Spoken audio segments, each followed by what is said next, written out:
outing natuloy. Good morning. Sira na.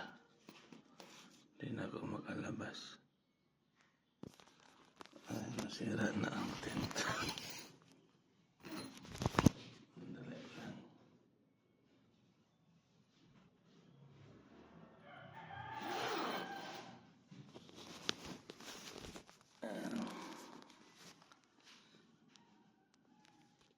Good morning.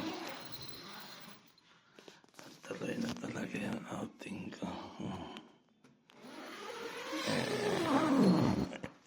Sa bahay pala ako.